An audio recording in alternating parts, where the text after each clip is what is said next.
ఇప్పుడు ఎక్కువగా trend అవ్వేది piping అండి.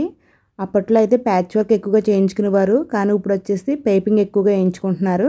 నాకు వచ్చి సగానికి పైగా బ్లౌజులన్నీ మొత్తం నార్మల్ బ్లౌజ్ కన్నా లైనింగ్ బ్లౌజ్ కన్నా సరే పైపింగ్ ఎక్కువ వేయించుకుంటారండి. అయితే ఈ పైపింగ్ వల్ల మనం కాస్ట్ ఎక్కువ అడిగినా కూడా ఇస్తారు. అలాగే బ్లౌజ్ ఫినిషింగ్ కూడా బాగుంటుంది. మీరు ఇటువంటి బ్లౌజ్ పైపింగ్ని మనము నార్మల్ పాదంతో థ్రెడ్ ఉపయోగించి చాలా ఈజీగా ఎలా వేయాలో ఈ వీడియోలో మీకు పూర్తి వివరంగా ఉంటుంది. ఒక సిస్టర్ వచ్చేసి అడిగారు, మీరు థ్రెడ్ సైజు మార్చుంటారు, నా థ్రెడ్ సైజుకి అయితే రావట్లేదండి నార్మల్ పాదం మీద అని అడిగారు. ఏ సైజు థ్రెడ్ అయినా సరే నేను చెప్పినట్టుగా మీరు వేసుకుంటే చాలా నీట్గా అయితే వస్తుందండి. మీకోసం కెమెరా అయితే జూమ్ చేసి మరీ వీడియో తీసాను. పైపింగ్ వేసి విధానం అర్థం అవ్వాలని నేను చాలా దగ్గరగా అయితే కెమెరా పెట్టి వీడియో తీసానండి. మీకు చాలా బాగా అర్థమవుతుంది అనుకుంటున్నాను. మీరైతే వీడియో ఎక్కడ స్కిప్ చేయకుండా అయితే చూడండి. మనము మెడపట్టిని అయితే రెడీ చేసుకోవాలి. క్రాస్ ముక్కలతో రెడీ చేసుకుంటే మనకి నెక్ రౌండ్ బాగా తిరుగుతుంది. ఈ మెడపట్టి వెడల్పు వచ్చేసి 1.5 ఇంచు వెడల్పు ఉండేలా చూసుకుని అయితే క్రాస్ ముక్కలతో ఈ విధంగా రెడీ చేసుకోవాలి. అలాగే ఇప్పుడు మనం బ్లౌజ్ నెక్కకైతే స్టిచ్చింగ్ వేయాలండి. ఇది కుట్టు వచ్చేసి మనము 1.5 ఇంచు లెంత్తో కుట్టు వేసుకోవాలి. అలాగే షాలర్ దగ్గర వచ్చేసి మనకి కుట్టు ఉంటుంది కదా, షాలర్ జాయింట్ చేసిన కుట్టు, ఆ కుట్టు వచ్చేసి బ్యాక్ పార్ట్ వైపు మడత వచ్చేలాగా పెట్టుకుని అయితే ఈ నెక్క పట్టిని స్టిచ్చింగ్ చేయాలి. అలాగే ఈ నెక్క పట్టి వచ్చేసి 1.5 ఇంచు లెంత్ తోటి మొత్తం అంతా ఒకే లెంత్తో కుట్టి వేసుకోవాలి. ఒక చోట లోపలికి ఒక చోట చివరికి కాకుండా ఒకే లెంత్తో వేసుకోవాలన్నమాట. తర్వాత మనకి రౌండ్ తిరిగే చోట ఈ విధంగా చిన్న చిన్న కట్స్ పెట్టుకోవాలి. దగ్గరగా పెట్టుకుంటే రౌండ్ బాగా తిరుగుతుంది. అలాగే బ్యాక్ నెక్ కూడా రౌండ్ తిరిగే చోట కట్స్ పెట్టుకోవాలి. ఈ కట్స్ పెట్టుకునేటప్పుడు మనకి కుట్టు కనబడుతుంది కదా, ఆ కుట్టు అయితే కట్ అవ్వకూడదండి. ఆ కుట్టు బయటే చిన్న చిన్న కట్స్ పెట్టుకోవాలి. ఈ విధంగా రౌండ్ తిరిగే చోట ఫ్రంట్ బ్యాక్ కూడా కట్స్ పెట్టుకున్న తర్వాత థ్రెడ్ అయితే తీసుకుంటున్నాను. ఈ థ్రెడ్ సైజ్ వచ్చేసి 10/12 అండి. ఏ సైజ్ అయినా పర్వాలేదు. నేనైతే 10/12 వాడుతున్నాను. ఒకవేళ మీరు అది కూడా ట్రై చేయొచ్చు. అలాగే ఇప్పుడు ఒకసారి చూడండి, మనకి నెక్క పట్టికి స్టిచ్చింగ్ చేసేకి కొచ్చు ఉంటుంది కదా, ఈ కొచ్చు వచ్చేసి బ్లౌజ్ వైపుకి మడత పెట్టాను. ఒకసారి చూడొచ్చు మీరు. అప్పుడు మనకి కుట్టు ఆపడుతుంది కదా, ఈ కుట్టు పైన ఇలా మడత పెట్టాక ఈ కుట్టు కనబడుతుంది కదా ఆనవాలో, ఆ కుట్టు పైన అయితే థ్రెడ్ని ఈ విధంగా పెట్టి అప్పుడు మనం నెక్క పట్టిని ఈ విధంగా మడత పెట్టేయాలి. ఈ విధంగా మడత పెట్టిన తర్వాత బయట వైపుకి అయితే ఇలా వస్తుంది. మనం కొద్దిగా వేళ్ళతో టైట్ చేసుకుంటే మనకి థ్రెడ్ ఎంత సన్నంగా ఉందో పైపింగ్ కూడా అంత సన్నంగా వస్తుంది. చూడండి, నేను కొద్దిగా టైట్ చేశాను. ఇంకొక థ్రెడ్ ఈ విధంగా ఉన్నప్పుడే మనము ఇలా లైట్గా టైట్ చేసుకోవాలి.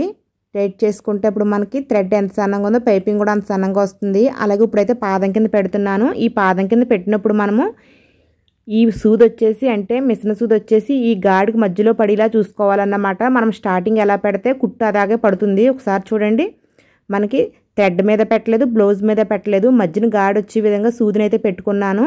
ఈ విధంగా పెట్టుకున్న తర్వాత మీకు ఇందాక చెప్పిన ప్రాసెస్ మనం మిషన్ మీద ఉండగా చేయాలి. అంటే ఈ కుట్టుని కొచ్చి వచ్చేసి నెక్క పట్టి కుట్టిన కొచ్చి వచ్చేసి బ్లౌజ్ వైపుకి మడత పెట్టేసాను. ఒకసారి చూడొచ్చు మీరు. తర్వాత ఈ కుట్టు పైన థ్రెడ్ని అయితే ఈ విధంగా పెట్టాను.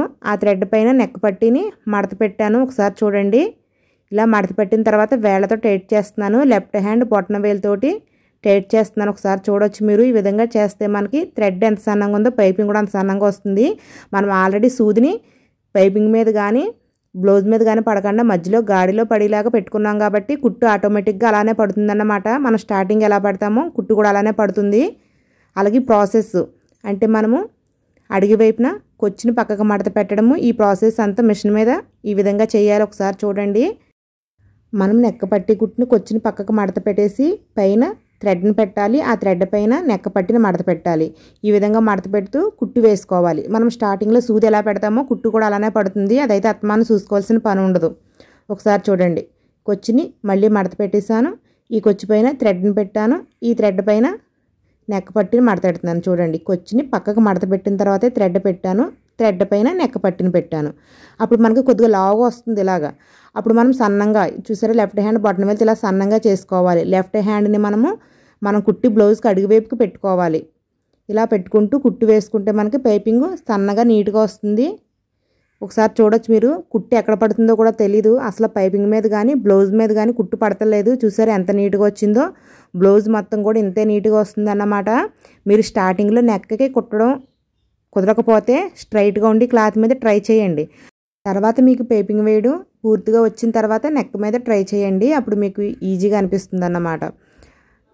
చూసారు కదా, ఇదే ప్రాసెస్ని, అంటే మనం ముందు చెప్పిన ప్రాసెస్ ఉంది కదా, కుచ్చిల్ని పక్కకు మడత పెట్టడము, అలాగే థ్రెడ్ని పెట్టుకోవడం, థ్రెడ్ మీద నెక్ పట్టిన మడత పెట్టి కుట్టు వేసుకోవడం. మొత్తం అంతా నేను లెఫ్ట్ హ్యాండ్ అడుగు వైపు కల్లా పెట్టాను. చూడవచ్చు మీరు, లెఫ్ట్ హ్యాండ్ బొటన వేళ్ళు మాత్రమే క్లాత్ అడుగు వైపుని పెట్టి ఆనవాలుగా ఈ కొచ్చిని పక్కకు మడత పెట్టేస్తున్నాను, థ్రెడ్ని పెట్టేసుకుంటున్నాను. తర్వాత పైన వైపుని ఈ విధంగా క్లాత్ని మడత పెట్టేసి లెఫ్ట్ హ్యాండ్ బొటన వేలుతోటి టైట్ చేసుకుంటున్నాను. మీరు ఒకసారి బాగా చూడవచ్చు. కొంచెం ఫాస్ట్గా అయితే పెట్టానండి, వీడియోలు ఎంత ఎక్కువైపోతుందని. మన ఛానల్లో వచ్చేసి పైపింగ్ ఎన్ని రకాలుగా వేయొచ్చు అనేసి ఒక వీడియో తీసానండి. నన్ను అడిగితే అన్ని రకాల పైపింగ్లోని ఈ రకంగా వేయడం పైపింగ్ చాలా ఈజీగా అనిపించింది నాకైతే. కుట్టు త్వరగా అయిపోతుంది, అలాగే చూడడానికి కూడా నీట్గా అనిపిస్తుందండి. మీకైతే ఏ రకం పైపింగ్ బాగా ఈజీగా అనిపిస్తుందో నాకు కామెంట్ అయితే చేయండి. ఒకసారి చూసారా ఎంత నీట్గా వచ్చిందో, ఎక్కడ కూడా మీకు తేడా రాదు. ఎలా కుట్టారన్నది కూడా డౌట్గా అనిపిస్తుంది అన్నమాట. అలాగే అడుగువైపున క్లాత్ని మనము మడత పెట్టేసి కుట్టు వేసేసుకోవాలి. ఈ మడత వచ్చేసి 1/2 ఇంచ్ కంటే ఎక్కువ ఉంటే బాగోదు, ఓన్లీ 1/2 ఇంచ్ మాత్రమే వచ్చే విధంగా ఈ క్లాత్ని మడత పెట్టి కుట్టు వేసుకోవాలి. చాలామందికి ఈ కుట్టు ఇష్టం ఉండదండి. నా కస్టమర్లోనే చాలామంది ఈ పైపింగ్ వారిన మిషన్ కుట్టు ఇష్టపడరు అన్నమాట. అటువంటి వాళ్ళకి నేను చేతి పని చేసేస్తూ ఉంటాను. ఇప్పుడు ఇలా కుట్టు వేసాం కదా, చేతి పని చేసుకుని మిషన్ కుట్టు తిప్పేసుకుంటే సరిపోతుంది. కొంతమంది సిస్టర్స్ వచ్చేసి కామెంట్ బాక్స్లో అడిగే క్వశ్చన్లు నాకు కొద్దిగా అర్థం అవ్వట్లేదండి, అంటే వాళ్ళకి చెప్పాలనుకున్నది క్లియర్గా చెప్పలేకపోతున్నారో, ఒకవేళ నాకు అర్థం అవ్వట్లేదో తెలియట్లేదు. అందుకని నేను పర్సనల్ ఫోన్ నెంబర్ ఇద్దారనుకుంటున్నాను. మీకు డౌట్లు ఏమైనా ఉంటే కాల్ చేయొచ్చండి.